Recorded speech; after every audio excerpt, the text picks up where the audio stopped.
All right, we are back. You are listening to K-Talk Radio, 1640 AM. I am your host, Yoshi Shiraki. This is the show, Utah Home Sweet Home. If you're just tuning in today, we are talking about remodeling an investment property for a fix and flip versus a buy and hold, because they're two completely different strategies.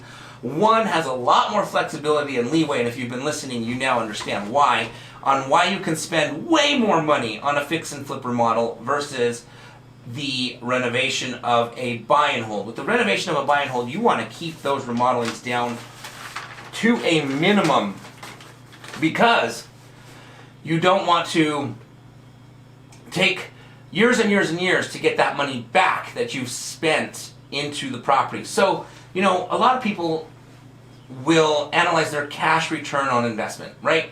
The return on investment based off of the cash they've had to come up with to invest in the house. So, if you buy a house and you're leveraging a loan, that's not your cash, so you don't have to worry about that cash necessarily. What you have to worry about is the down payment or whatever initial investment it cost you to get into the deal, right? So let's just say hypothetically you spent $40,000 as a down payment to buy a home. And if your cash flow was $50 a month after everything was said and done, your tenant paid you rent, and you took that rental income and paid down the mortgage payment that you owe on it, you pay your taxes, you pay your insurance, you pay the property manager, and you spend any little money, or maybe sometimes not little, but you spend the money it takes to maintain that property. Maybe it has a leaky roof, maybe the window broke, whatever it may be that you're going to pay in maintenance, deferred maintenance on that property. Let's just say hypothetically on average you're left with $50 a month.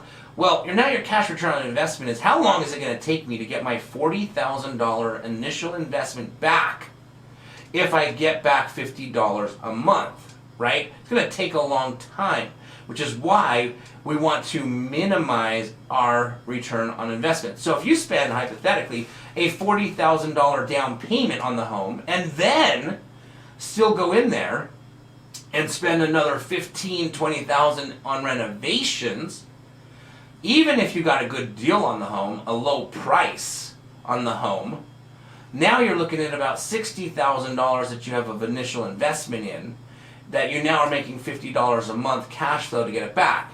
So everybody, depending on where they are, that could be a great scenario for some and a terrible scenario for others. If you're just tuning in, I'll give you a quick example again.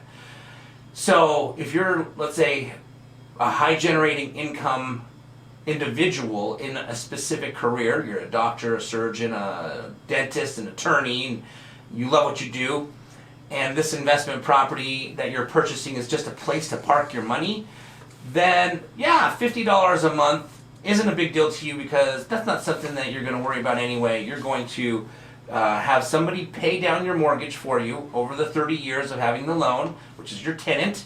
You're going to generate a little bit of cash flow, which will grow every potential year. Your mortgage payment typically stays the same, and you know, next year, today it's 50, next year it's 100, next year, you know, it's maybe 110, 150, whatever, however fast you can raise your rent will eventually grow.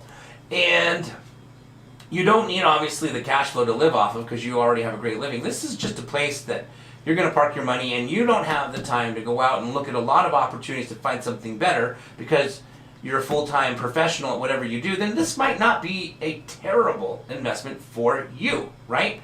But for somebody who has dedicated their day to going out there and finding the best opportunities, and again, if you're just tuning in, you know, being in real estate myself, I get a chance to look at approximately 24 to 40 opportunities a month.